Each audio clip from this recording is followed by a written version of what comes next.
Welcome to education hub. आज हम class 10th Hindi के बहुत ही महत्वपूर्ण प्रश्न जो कि 2024 के लिए बहुत ही ज़रूरी है। चलिए तो आप लोग को यहाँ पे 60 प्रश्न हैं, देखा जाए कि कितना प्रश्न का आप उत्तर दे सकते हैं, कैसे पढ़ाई किए हैं हिंदी का। और वीडियो के अंत तक ज़रूर देखें ताकि आप लोग को मालूम चले कि हाँ आप लोग को कितना पढ़ाई हुआ है और कितना मार्क्स आप लोग 60 में ला सकते हैं। चलिए तो क्वेश्चन स्टार्ट करते हैं। पहला क्वेश्चन है,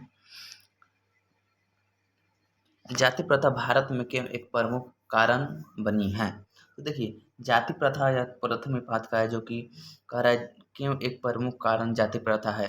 तो आप लोग इसका आंसर क्या होगा बताइए। तो इसका आंसर होगा बेरोजगारी। हमारे भारत में बहुत ही ज़्यादा बेरोजगारी है, इसलिए ऑप्शन क्या हो जाएगा बी, बेरोजगारी। चलिए अगला प्रश्न देखा जाए। अगला प्रश्न है, बोला जा रहा है सेन साहब की जो कार लिए थे, मोटर कार, किस रंग की थी। तो जो सेन साहब की कार थी वो आप लोग बताइए किस रंग की थी। तो इसका आंसर क्या होगा। तो इसका आंसर होगा काली थी, यानी ऑप्शन डी में दिया गया है काली। क्या दिया गया है, काली थी। चलिए अगला प्रश्न देखा जाए। खोखा किसको कहते हैं। चलिए खोखा किसको कहते हैं आप लोग बताइए। तो आप लोग पढ़े होंगे कि खोखा जो है कासू को कहा जाता था। किसको, कासू को, जो कि ऑप्शन सी में दिया गया है कासू को। खोखा किसे कहा जाता है, कासू को कहा जाता है। चलिए अगला प्रश्न देखा जाए। फ्रेडरिक मैक्समुलर किस पाठ के रचयिता थे। तो फ्रेडरिक मैक्समुलर आप लोग बताइए कि किस पाठ के रचयिता थे, यानी किसके लेखक हैं। तो आप लोगों को भारत से हमें क्या सीखे पढ़े होंगे, जिसका लेखक क्या है, मैक्समुलर, फ्रेडरिक मैक्समुलर थे। भारत से हम क्या सीखे, जो कि ऑप्शन सी में दिए गए, भारत से हम क्या सीखे, जो कि ऑप्शन सी में है। चलिए अगला प्रश्न हम लोग देखते हैं। मैक्समुलर ने विश्व के सबसे प्राचीन भाषा कौन सी भाषा को कहा गया है। तो मैक्समुलर जो थे वो सबसे प्राचीन भाषा को किसे कहते थे। तो जो मैक्समुलर थे वो जो संस्कृत भाषा था उसे सबसे प्राचीन भाषा कहते थे, जो कि ऑप्शन सी में दिया गया है। ऑप्शन सी में क्या दिया गया है, संस्कृत को कहते थे। चलिए अगला प्रश्न देखा जाए। आचार्य हजारी प्रसाद द्विवेदी का जन्म कहाँ हुआ था। तो आप लोग पढ़े होंगे हजारी प्रसाद द्विवेदी का जन्म उत्तर प्रदेश यानी कि यूपी में हुआ था, जो कि ऑप्शन ए में दिया गया है। यानी हजारी प्रसाद द्विवेदी का जन्म उत्तर प्रदेश में हुआ था। चलिए अगला प्रश्न हम लोग देखते हैं। अक्षर कथा किसके द्वारा लिखी गई पुस्तक है। तो अक्षर कथा जो है वो किसके द्वारा वो पुस्तक लिखी गई है। तो आप लोग पढ़े होंगे कि गुणाकार मूल्य के द्वारा लिखी गई थी, जो कि ऑप्शन सी में दिया गया है गुणाकार मूल्य। अगर नहीं पढ़े हैं तो आप लोग आज जान लीजिए जाके, ये बहुत ही इंपॉर्टेंट प्रश्न 2024 के लिए है। और वीडियो को लाइक करें, चैनल को सब्सक्राइब करें ताकि प्रत्येक वीडियो आप तक पहुंच सके, मैथ, साइंस और बेस सब्जेक्ट का, जो कि बहुत ज़रूरी है। चलिए अगला प्रश्न है। बहादुर को कितने रुपए की चोरी का इल्ज़ाम लगाया गया था। तो जो बहादुर थे उस पर कितने रुपए का चोरी का इल्ज़ाम लगा था। तो वो जानते होंगे, आप लोग पढ़े होंगे कहानी। तो 11 रुपये था, जो कि ऑप्शन बी में दिया गया है 11 रुपये। चलिए अगला प्रश्न देखा जाए। भारतीय लिपियों की कहानी पुस्तक के रचयिता कौन है। तो भारतीय लिपियों की कहानी जो है उसके रचयिता गुणाकर मूल्य थे, जो कि ऑप्शन डी में दिया गया है गुणाकर मूल्य। भारतीय लिपियों की कहानी की पुस्तक के रचयिता गुणाकर मूल्य। चलिए अगला प्रश्न देखते हैं। बिरजू महाराज किस कला से संबंधित हैं। तो आप लोग जानते होंगे बिरजू महाराज जो थे वो नृत्य से संबंधित थे, जो कि नृत्य कला से थे, जो कि ऑप्शन बी में दिया गया है। चलिए अगला प्रश्न देखा जाए। अभिनव क्या है। देखिए यहाँ पे ऑप्शन में है 4 है, बताइए आप लोग क्या है। तो अभिनव जो है एक प्राचीन शहर है। किसका नाम है, प्राचीन शहर का नाम क्या है, अभिनव है, यानी जो कि ऑप्शन बी में दिया प्राचीन शहर। चलिए अगला प्रश्न देखते हैं। हम लोग समय को बर्बाद नहीं करना चाहते क्योंकि बच्चों के पास बहुत ही सब्जेक्ट पढ़ने के लिए हैं। तो 12 नंबर में है, मछलियाँ घर लाने के बाद बच्चों ने क्या किया। मछली को जो जब बच्चे ने घर लाया तो उसे क्या किया, तो बाल्टी में वो डाल दिया, यानी कि ऑप्शन बी में ए में दिया गया है बाल्टी में डाल दिया। चलिए अगला प्रश्न हम लोग देखते हैं। बालाजी मंदिर काशी के किस घाट पर अवस्थित है। तो बालाजी जो मंदिर है वो काशी के किस घाट पर अवस्थित है। तो आप लोग पंचगंगा घाट जो था उसी पे अवस्थित था बालाजी मंदिर काशी में। तो ऑप्शन बी में दिया गया है पंचगंगा घाट पर। अगला प्रश्न है, शिक्षा और संस्कृत पाठ में किनके विचार प्रस्तुत हैं? तो जो शिक्षा और संस्कृति पाठ है उसमें जो था किस जो कि किनके विचार हैं, तो उसमें जानते थे लोग शिक्षा और संस्कृति में महात्मा गांधी के विचार थे, जो कि ऑप्शन सी में दिए गए हैं महात्मा गांधी। चलिए अगला प्रश्न देखा जाए। यहाँ पे कहा जा रहा है जो टॉल्स्टॉय किस देश का साहित्यकार थे? तो टॉल्स्टॉय वो किस देश के रहने वाले थे? तो जो टॉल्स्टॉय थे वो रूस के रहने वाले थे, जो कि ऑप्शन सी में दिया गया है, टॉल्स्टॉय रूस के रहने वाले थे। चलिए अगला प्रश्न देखा जाए हम लोग। जो नर दुख में दुख नहीं मान किस लेखक की कृति है? तो आप लोग सभी बच्चे पढ़े होंगे, जो गुरु नानक जी थे वो ही लिखे थे जो नर दुख में दुख नहीं मान। तो यहाँ पे ऑप्शन बी में ही दिया गया है गुरु नानक जी। अगला प्रश्न चलिए देखा जाए। कवि ने माली मालिन किसे कहा है? तो कवि ने माली और मारिन कृष्णा और राधा जी को कहा गया है, जो कि ऑप्शन सी में है। चलिए अगला प्रश्न देखते हैं। प्रेम की पीर का कवि किन्हें कहा गया है? तो प्रेम का पीर, जो कि प्रेम बहुत ही ज़्यादा है, उसमें पीर जो थे उसमें उसके लेखक थे जिन्हें कहते हैं वो अपने कवि घनानंद को कहते हैं। किसको कहते हैं? घनानंद को। चलिए अगला प्रश्न देखा जाए। आजकल भारत के लोग किस भाषा में बोलना पसंद करते हैं? तो आजकल जो भारत के लोग हैं वो अंग्रेजी भाषा बोलना बहुत ही पसंद कर रहे हैं, क्योंकि मॉडर्न ज़माना आ गया है। चलिए अगला प्रश्न हम लोग देखते हैं, ऐसे होते रहता है। 20 में भारत माता किस कवि की रचना है? तो भारत माता के रचयिता कौन थे? चलिए बताइए, ऑप्शन देखिए और बताइए। तो जो सुमित्रानंदन पंत थे, जो वो भारत माता का लेखक थे, जो कि ऑप्शन सी में दिया गया है। चलिए अगला प्रश्न देखा जाए। रामधारी सिंह दिनकर के अनुसार आज के देवता कहाँ मिलेंगे? तो रामधारी सिंह दिनकर के अनुसार तो एक घर द्वार में, महिलाओं में, मंदिर मस्जिद में और खेतों खलियान में। तो जो रामधारी सिंह दिनकर थे उनके अनुसार खेतों और खलियानों में मिलेंगे, जो कि ऑप्शन डी में दिया गया है, खेतों। चलिए अगला प्रश्न देखा जाए। हिरोशिमा में सूरज कहाँ से निकला था? तो जो हिरोशिमा में सूरज कहाँ से निकला था? तो नगर के चौक पर से निकला था, जो कि ऑप्शन सी में दिया गया है। चलिए अगला प्रश्न हम लोग देखा जाए। कुंवर नारायण का आत्मजयी कैसा काव्य है? जो कुंवर नारायण का जो है आत्मजयी कैसा है? तो यहाँ पे वो था तो प्रबंध काव्य था, जो कि ऑप्शन ए में दिया है, प्रबंध काव्य। चलिए अगला प्रश्न देखा जाए। बीरेन डंगवाल किस अखबार के संपादकीय सलाहकार थे? तो जो बीरेन डंगवाल थे वो किस अखबार के थे? तो वो जानते हैं आप लोग, अमर उजाला, जो कि बहुत ही पुराना अखबार है, जो कि ऑप्शन बी में दिया गया है, अमर उजाला के थे बीरेन डंगवाल। चलिए अगला प्रश्न है, यहाँ पर क्या दिया गया देखिए। अंग में बालक डॉट को क्या समझता है? तो जो अंग को इसमें दिया गया है, इसमें दिया नहीं गया, कुछ गलती से हो गया, उसमें डॉट को क्या समझाता है? तो ये आप लोग बताइए कि क्या उसमें क्वेश्चन था, जो देखिए अगला। चलिए प्रश्न हम लोग देखते हैं। लौटकर आऊँगा फिर कविता में किस फसल की खेती की है? लौटकर आऊँगा फिर कविता में जो है किस फसल की खेती की चर्चा की गई है? तो आप लोग जानते हैं कि वो धान की खेती थी, जिसमें लौटकर आऊँगा में चर्चा की है, तो धान आंसर, जो कि ऑप्शन सी में है। मेरे बिना तुम प्रभु किस कवि के रचना है? तो मेरे बिना प्रभु किस कवि के, यानी किसके लेखक, इनके लेखक कौन हैं? इस तरह भी पूछा जा सकता है क्वेश्चन जी, मेरे बिना तुम प्रभु के लेखक कौन हैं? तो जो इसका लेखक थे वो कौन थे? वो थे रेनर मारिया रिल्के, जो कि ऑप्शन सी में है, रेनर मारिया रिल्के, मेरे बिना तुम प्रभु के लेखक। चलिए अगला प्रश्न देखते हैं। लक्ष्मी किसके घर काम करके अपना गुजारा चलाती थी? तो जो लक्ष्मी थी वो किसके घर काम करती थी और अपना गुजारा बसारा चलाती थी? तो वो तहसीलदार थे, जो उसके घर काम करती थी और अपना गुजारा, जो कि ऑप्शन बी में दिया गया है, तहसीलदार के घर में। अगला प्रश्न देखा जाए। मंगमा की बहू का नाम क्या था? तो मंगमा का आप लोग जानते होंगे, मंगमा जो कि बहुत प्रसिद्ध है। मंगमा के बहू का नाम नजम्मा था। क्या था? नजम्मा, जो कि ऑप्शन ए में है, नजम्मा, मंगमा के बहू की नाम। चलिए अगला प्रश्न देखा जाए। माँ कहानी किस लेखक द्वारा रचित है? यानी माँ के कहानी है, जो उसके रचयिता कौन है? तो जो माँ कहानी है उसके रचयिता ईश्वर पेटलिकर थे। कौन थे? ईश्वर पेटलिकर। महाकहानी के रचयिता ईश्वर पेटलिकर, जो कि ऑप्शन सी में दिया गया है।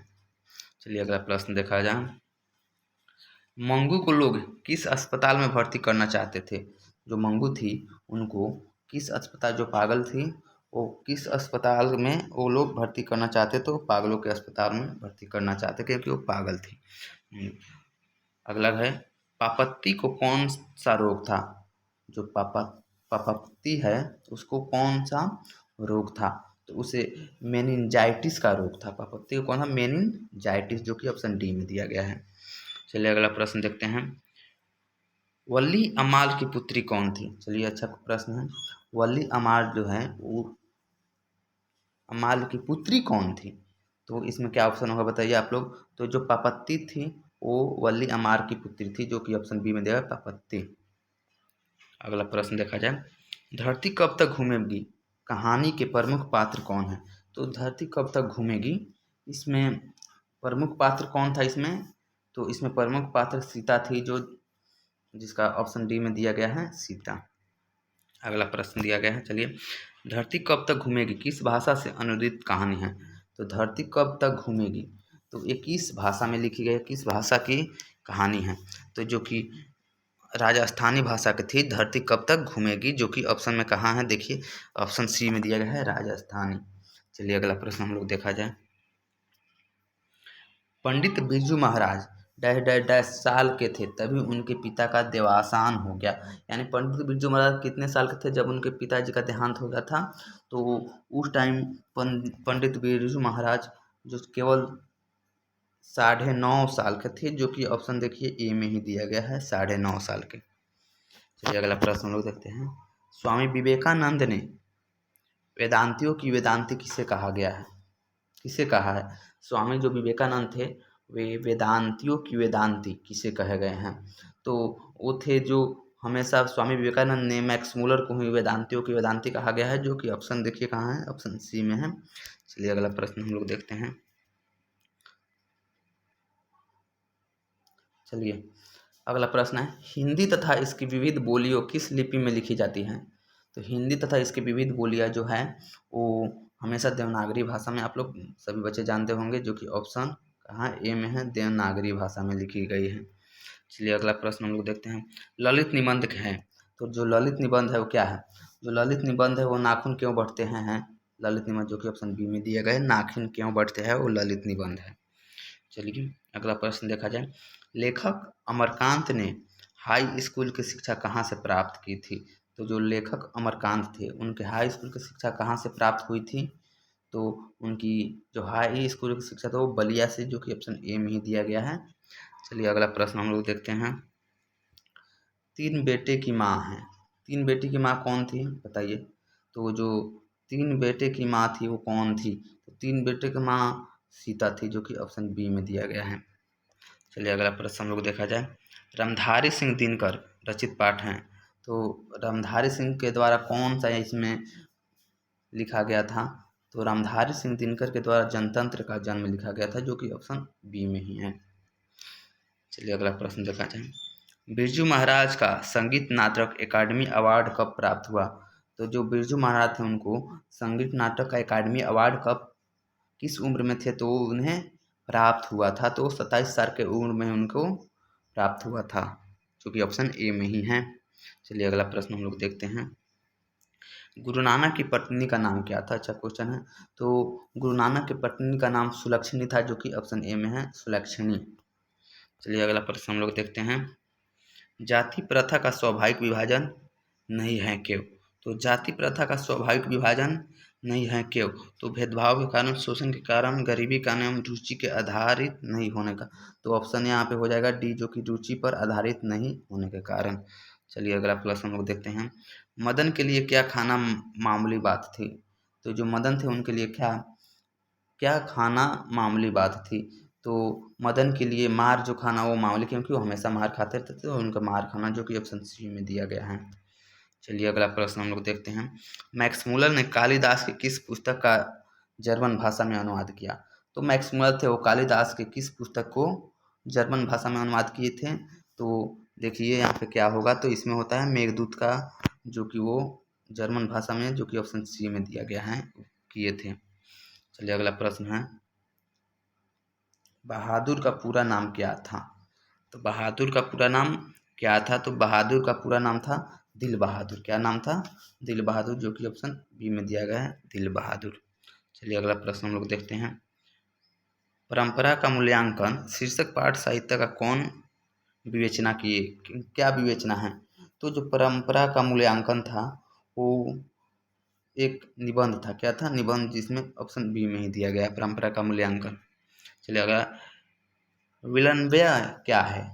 तो विलंबिया एक छोटा सा शहर है। क्या है? एक शहर है, जो ऑप्शन ए में ही है। मछली शीर्षक पाठ में खरीदी गई मछली में कितनी मछली जिंदा थी?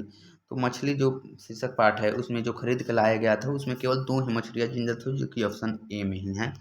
चलिए अगला प्रश्न हम लोग देखते हैं, गुरु नानक ने किस धर्म को परिवर्तन किया? तो गुरु नानक जो थे वो किस धर्म को परिवर्तन किए थे? तो वो सिख धर्म को किए थे, जो कि ऑप्शन ए में है, सिख धर्म को। चलिए अगला प्रश्न हम लोग देखते हैं, रसखान की कृति है। तो रसखान की कृति कौन है? आप लोग बताइए। तो रसखान की कृति, इसमें प्रेम वाटिका होगी, जो कि ऑप्शन ए में ही दिया गया है, रसखान की कृति प्रेम वाटिका। चलिए अगला प्रश्न हम लोग देखते हैं, घनानंद किनके सैनिकों द्वारा मारे गए थे? जो धनानंद थे, धनानंद किनके सैनिकों द्वारा मारे गए थे? तो धनानंद थे वो नादिर शाह के सैनिकों द्वारा, जो कि ऑप्शन बी में ही दिया है, नादिर शाह के सैनिकों द्वारा मारे गए थे। अगला प्रश्न है, कवि प्रेम घन के अनुसार कौन सी विद्या पढ़कर लोगों की बुद्धि विदेशी हो गई? तो इनके द्वारा, कवि प्रेम घन के द्वारा, इसमें कौन सी विद्या पढ़ के, तो विदेशी विद्या पढ़ के ही विदेशी बुद्धि हो गई, जो कि ऑप्शन सी में दिया गया। किस में दिया है? सी में दिया गया है। चलिए अगला प्रश्न हम लोग देखते हैं, सफल आज उसका तप संयम पीला अहिंसा सत्नय सुदोतम प्रस्तुत पंक्ति किस कविता की है? तो जो ये हैं वो किस की है बताइए आप लोग। तो जो ये भारत माता का जो एक कविता है उसमें का है, सफल आज उसका तप संयम पीला अहिंसा सतन्य सुधोतम प्रस्तुत पंक्ति किस कविता का है? तो भारत माता, जो कि ऑप्शन बी में दिया, किस में दिया गया है? बी में दिया गया है, भारत माता। चलिए अगला प्रश्न हम लोग देखते हैं, अक्षर ज्ञान कविता में किस मनोविज्ञान का आधार लिया गया है? तो अक्षर ज्ञान जो कविता है उसमें जो है किस आधार पर लिया गया है? तो वो बाल मनोविज्ञान के अनुसार लिया गया है, जो कि ऑप्शन सी में है, बाल मनोविज्ञान। चलिए अगला प्रश्न हम लोग देखा जाए, हमारी नींद शीर्षक कविता के नींद किसका प्रतीक है? जो हमारी नींद शीर्षक कविता है उसमें नींद किसका प्रतीक है? तो नींद जो है वो आलस का प्रतीक होता है, जो कि ऑप्शन डी में है, नींद जो आएगा वो एक आलस है, जो आलस बहुत ही खराब होता है। चलिए आप लोग भी आलस नहीं कीजिएगा और अच्छा से तैयारी कीजिए ताकि अच्छा नंबर आ सके। अगला प्रश्न है, दही वाली मंगम्मा शीर्षक पाठ में बहू ने सास से समझौता क्यों कर लिया? तो जो दही वाली मंगम्मा थी उसमें सास बहू की जो झगड़ा थी वो क्यों समझौता कर लिया गया? तो वो प्रेम से समझौता कर लिया गया, क्योंकि वो उससे कुछ झगड़ा से कुछ होने वाला है। आप लोग भी झगड़ा मत कीजिएगा। चलिए 60 नंबर क्वेश्चन में, किस लेखक के कथा साहित्य में उड़ीसा का जीवन गहरी आंतरिकता के साथ प्रकट हुआ है? तो जो किस कथा में साहित्य उड़ीसा का जीवन में गहरी आंतरिकता का साथ प्रकट हुआ है? तो सतकोडी जो लेखक कथा है उसमें जो ऑप्शन ए में दिया गया सतकोडी होता। चलिए तो आप लोग को इतना प्रश्न बहुत जो इम्पोर्टेंट है आप लोग याद कीजिए और प्रयास कीजिए। सभी सब्जेक्ट का यहाँ पे इम्पोर्टेंट क्वेश्चन और मॉडल सेट बनवाया जाता है और बताया जाता है आंसर उसका। और आप लोग सभी विषयों का क्वेश्चन देखिए और उसमें बनाइए, देखिए कितना आपको आ रहा है, क्योंकि आपको रिवीजन करने का समय आ गया है और रिवीजन करने के लिए चैनल बनाया गया है। आप लोग जितना अच्छे रिवीजन कीजिएगा उतना ही नंबर आएगा। और अपने दोस्तों के पास भी इस वीडियो को शेयर कीजिए ताकि वो कितना बना पा रहा है, और चैनल को सब्सक्राइब करिए और वीडियो को लाइक करें, शेयर करें।